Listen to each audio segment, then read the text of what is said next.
Mula sa pamahalaang panlalawigan ng Oriental Mindoro, ako si Fea Felizan de Leon. At ako si Randy Digma. Ito ang Kapitolyo para sa Mamayan.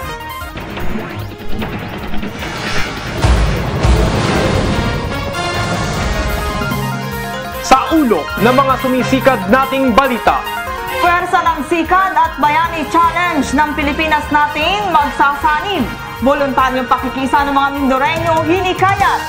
Midwifery Scholarship at Provincial Scholarship Program ng Administrasyong Umali tumatanggap na ng aplikante. Inilunsad na home system magtataas sa kalagayang pangkalusugan ng mga buntis at sanggol. Makabagong pasilidad ipinagkaloob ng Department of Health. Calapan Recreational and Zoological Park bukas na sa publiko.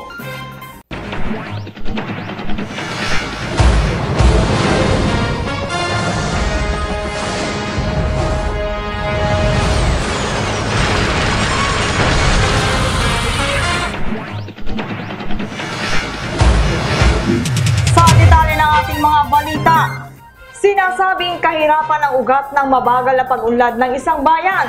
Kahirapan din ang itinuturong dahilan sa pagkakaroon ng mga lumiliko ng landas at ng mga kaguluhan. Dahil dito tumutok ang pamunuan ni Governor Alfonso V. Umali Jr. na maresolba kahit papaano ang suliraning ito kung hindi man ganap na maresolba ay mabawasan ang antas ng kahirapan.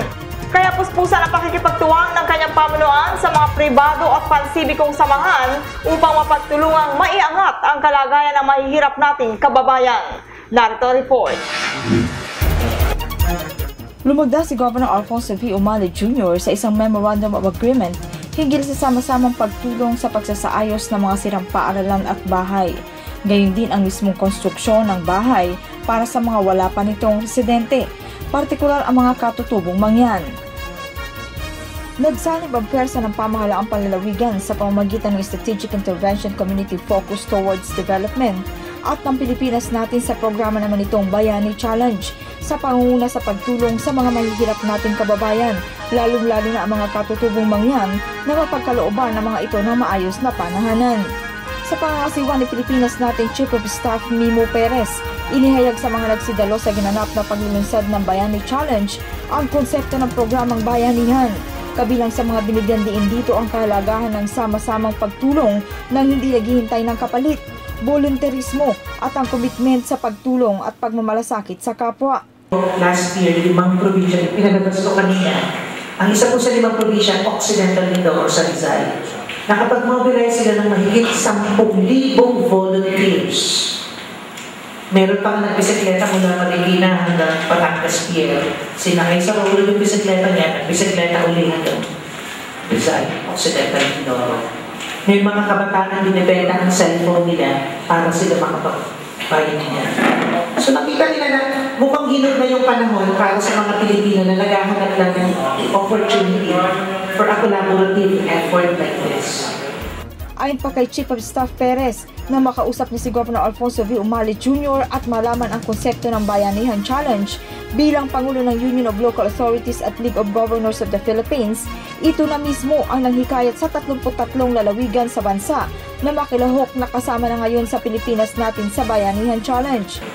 At yun nga po yung dahilan kung bakit ngayong taong ito, led by no less than our governor, being the president ng UNA, nung nilaunch po yung Bayani Challenge sa Mall of Asia last year, Bayani Challenge for this year, nilaunch last year, siya yung nag-invite sa lahat ng probinsya na mag-involve. Kaya kung imposible, hindi kasama Oriental Mindoro. Kasi siya yung nag-invite sa lahat ng probinsya. Sumali tayo dito sa Bayani Challenge, nag-invite ko lahat ng governors. Ganun po yung paanyaya ni Governor Umali. Kaya nga po, ngayong taong ito, mayroon pong 33 probinsya na magpaparticipate. Inaasahan naman ni Governor Umali na magiging maganda ang resulta na magiging pagsasama ng SICAD at Pilipinas natin dahil sa pagkakapareho ng layunin nito. Napakaganda programa nito. Ito po ay binibigay nila sa mga lalawigan na nagkaroon ng calamity. Pero dito sa atin, wala pang calamity. Nagkausap kami ko sa Mali at Matatibo. sinabi nila, nag-umpisa na natin sa Mindoro. Dito, hindi naman bago na yung GK. Tagal na namin kasama yung GK. Pero this time around, dahil nawala kalamitan, nandito yung mga Bayani Challenge na talagang Pilipinas natin. So, 33 provinces at 37 sites na ito. Kaya isa po kaya sabi ko hindi pa ako. Kami ho ay last year nakatanggap kami ng bayanihan sa AFP o sa mga programa namin doon sa SICAD. Yung strategic integration na community focus action po ito. Ngayon po na itatanong. Kami po ay mag-umpisa dito. Unang-una po namin dito yung SICAD. Kung saan, convergence ito, tulong-tulong ang lahat. Para sa planning, kung saan, diniscuss namin kailangan ito. I was still a provincial administrator in 1990. Nakita po namin yung diferensya. Nagbibigay tayo ng mga proyekto kung saan-saan. Ang daming national government project. Pero hindi po nalaramdaman ng mga nasa ilalim. Kasi ibibigay lang sa taas. Lagi sa programa. Pero unfortunately, hindi ano sila namin. Hindi kasama sa programa ng mga mamamayan. Ayon pa sa Chief of Staff, nag-ooperasyon ang Pilipinas natin sa diwa ng volunteerismo at walang nakalaang pondo. Tumatakbo ito sa diwa ng pagtutulong-tulong ng lahat ng tao, mga samahan, non-government organizations at maging ng mga individual na may mababang loob, nakahanda at sinserong makapagbigay ng tulong sa kapwa, mapamaterial man, lakas o kakayahan, oras at talino. Una namang isasagawa ang Bayanihan Challenge sa bayan ng Baco sa Barangay Mayabig, gayon din sa bayan ng Puerto Galera at San Teodoro. Kabilang sa magiging gawain dito ang sama-sama pag-repair ng mga bahay at eskwelahan o ang pagpapagawa mismo ng bahay para sa mga wala pa nito, partikular sa mga katutubong mangyan. Nakapag-organisa na rin sa Baco na samahan na tinawag na Bayani ng Baco na nanguna sa panghihikayat sa kanilang bayan na makiisa sa gaganaping Bayanihan Challenge. Sa panguna ni Baco Mayor Graciano de la Chica, nagkaloob ito ng lupang tatayuan ng mga bahay sa Marso 23 sa Barangay Mayabig para sa mga nangangailangan nito.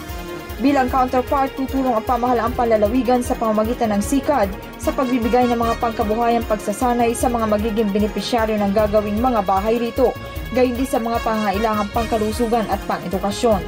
Sa pagsasanib ng dalawang puwersa, inaasahang higit na maraming bilang ng mga mahihirap nating kababayan ang matutulungan upang maiangat ang kanilang kalagayan.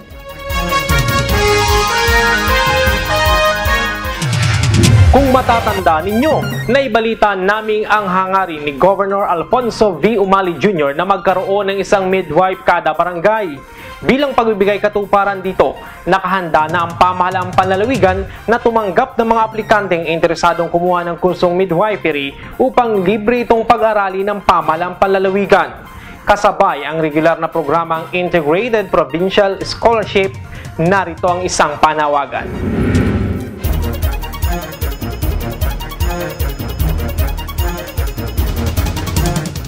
Dahil sa pagnanais ng pamahalaang panlalawigan sa pamuno ni Gobernador Umali na tuloy-tuloy na malalayan ang mga kabataang Mindoreño na makapagtapos ng pag-aaral sa kolehiyo at matugunan ang pangailangan sa mga individual na tututok sa pangalaga sa kalusugan sa mga barangay, sa kauna-unahang pagkakataon, binuksan ang programang Midwifery Scholarship Program para sa mga nais mag-aral ng midwifery. Ito ay bilang pagsakatuparan sa pangako ni Gobernador Alfonso V. Umali Jr. na maglalagay siya ng isang midwife kada barangay.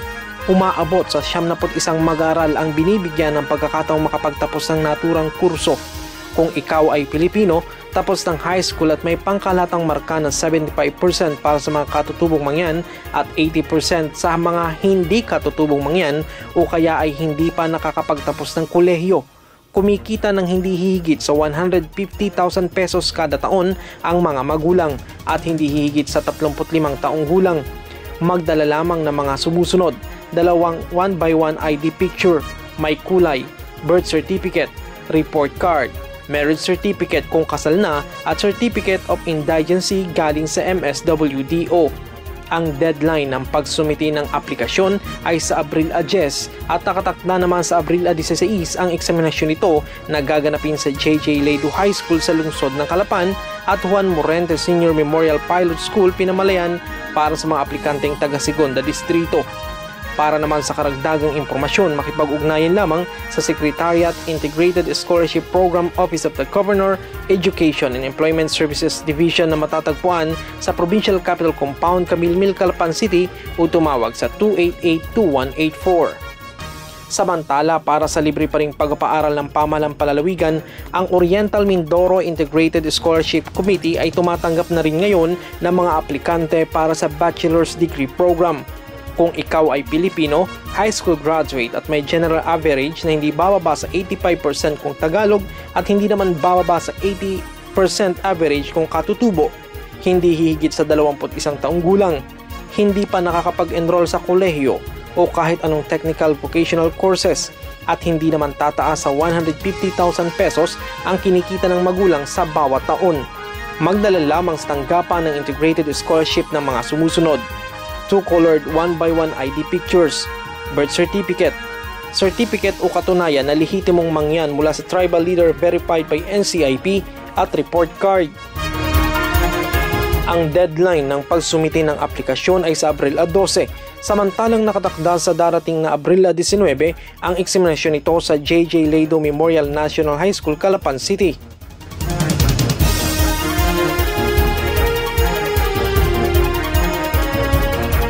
Tatlong kwalipikadong aplikante sa bawat munisipyo sa buong lalawigan ang pipiliin para sa Tagalog o non-IPs, samantalang sa IPs o katutubong mangyan, 3 din mula sa bawat tribo ang mapalad na magkakaroon ng pagkakataong libreng makapag-aral ng pamahalang panlalawigan. Para sa karagdagang impormasyon, makipag-ugnayan sa Secretariat, Provincial Scholarship Program, Governor's Office Education and Employment Services Division, Provincial Capital Compound, Camilmil, Calapan City o tumawag sa 288-2184. Sa pamamagitan ng paggamit ng makabagong teknolohiya, magiging mas madali at mas mabilis ngayon ang pagmamonitor ng mga health workers sa kalagayang pangkalusugan ng mga buntis at mga bagong silang. Sa usaping ito, makatutulong ang patuloy na pakikipagtuwang ng pamahalaang panlalawigan sa Department of Health. Nagbabalita si Beverly Aguila. Sa programang Watching Over Mothers and Babies o WOMB ng Department of Health, gagamitin ng midwives at iba pang health workers ang ICT equipment tulad ng computer, Android tablets at cellular phones sa sistematikong pagtatala at pag-update ng mahalagang impormasyon ng mga pasyenteng nagdadalang tao tulad ng schedule ng check-up, vaccine schedule at iba pang personal information habang sila'y nagbubuntis at hanggang sa kanilang panganganak. Mayroon ding referral system at integration ang WOMB system sa partner agencies tulad ng PhilHealth at DSWD. Kaugnay nito ay sinagawa nitong nakarang ika-11 ng Marso ang WOMB system launching at official turnover ceremonies ng WOMB ICT equipment sa Filipiniana Resort Hotel sa lungsod ng Calapan. Ipinaliwanag ni Gobernador Alfonso V. Umali Jr. na mahalaga at napapanahon ng proyektong ito para sa pagtataguyod ng programang pangkalusugan ng mga Mindoreño at muli niyang hinikayat ang lahat ng sektor na makiisa sa mga ipinatutupad na programang pangkaunlaran ng pamahalaang panlalawigan. Very timely po ito. Finally, after waiting for so long, ito na finally dumating na itong ating leader. Medyo, alagay ko makaka-take off na ng todo itong programa na ito. So, I hope ngayong araw na ito, this will be a start of very fruitful years to come for the health services of Oriental Mindoro. Natulong namin kayo, sama-sama tayo, pati lahat ng mga mamamayan, kailangan informed sila kung ano yung pwede natin gawin, pagtulong-tulungan gawin natin. Pinangunahan ni Executive Assistant Dr. Marfeo E. Marasigan at Provincial Health Officer Dr. Normando S. Legaspi ang pagtanggap ng ICT equipment mula kana DOH-IMS Director 3 Crispinita A. Valdez at Acuity Technologies Incorporated General Manager Nelson Celis. Tinanggap ni Paula Mayor Leandro Panganiban, gayon din ang iba pang mga municipal health officers at chiefs of hospital, ang computer sets at IT equipment sa ngalan ng kanilang mga kababayan. Ayon naman kay DOH Representative Dr. Elsa Alberto, benepisyaryo ng mahigit sa 20 Acer computer units, Android tablets at cellular phones ang 6 na bayan sa lalawigan. Ito ay ang mga bayan ng Nauhan, Pola, Bansud, Bungabong, Mansalay at Bulalakaw. Dagdag dito, may kasama ring ipamimigay na computer tables and chairs. So may mga nakahalti na encoder at DOH na nakadeploy na sa kanya-kanyang bayan. So mayroong system na dinevelop para yung buntis pagbisita ng midwife, matatrack kailan siya naman mag-pregnant. Kung may kasamang cellphone yung midwife, i-relay. Kung kailangan i-refer sa hospital, mayroon din referral. Sa video presentation ni GM Celis, ipinakita ang konsepto ng WOMB project. Inilahad naman ni WOMB Program Manager mula sa Acuity Technologies Incorporated, Enrique Metra, ang WOMB simulation with Clinic Sys at Homis. This particular project, the WOMB project, or Watching Over Mothers and Babies project, supports this Millennium Development Goal. And to achieve this, in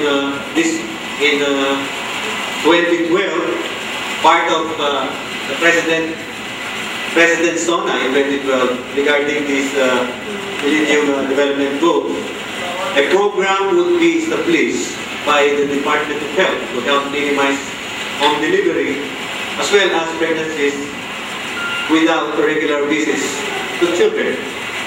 This was realized last year with a partnership with the Department of Health and Acuity by implementing the WOMB project that would track and monitor maternal and neonatal health. Kasi as an overall, ang WOMB is not only just an application na gagamit ng tablet. Kaya po nang nakasabi doon sa presentation, magbibigay kami ng tablet. Pero lahat is hindi umikot sa tablet lang. Meron po tayong mga other system para po maiwasan ng mga duplicate entries or madaming trabaho. I-integrate po namin ang tatlong system. Okay? I-integrate po namin, makikita po natin dito, may tatlong computer at may hawak po ang tablet. Para na po malaman natin kung saan na tayo gagamit. Itong nandito po sa pinakagitna, yan po yung mga screens ng nakakita natin sa tablet, which is the WOMB itself. Okay? Dito po sa sa right po ninyo, ito po yung Clinic Sys. Imagine po natin na meron po tayong sa mga RDQ natin, meron tayong Clinic Sys na dineploy o ginagamit natin na pinigay sa atin ng DOH. So ito po yun. Ito po yung screen. Gagamitin pa rin po natin yan as part ng WOMB. At ito pong nasa left, yan po yung ginagamit ng mga hospitals. Yung Homis po natin. Yung Hospital Operation Management Information System. Yung tatlo pong yan is integrate ng WOMB. So yan po ang gagamitin natin. Wala po tayong mga duplicate entry. Okay? At gagawin lang po mas madali yung paggamit natin. Kasi ang nagiging problema po natin, pag walang internet, hindi tayo makagamit ng system. At the same time po, pag pupunta tayo sa mga barangays, hindi naman natin madadala yung Clinic Sys or yung pinaka-system natin. So yun po ang gamit ng tablet.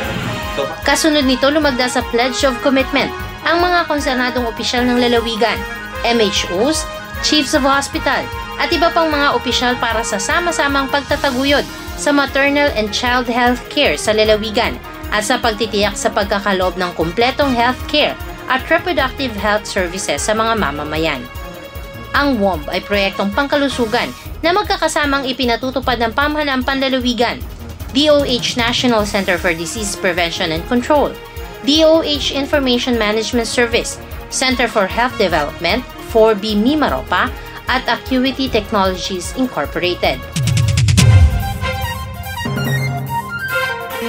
Susunod!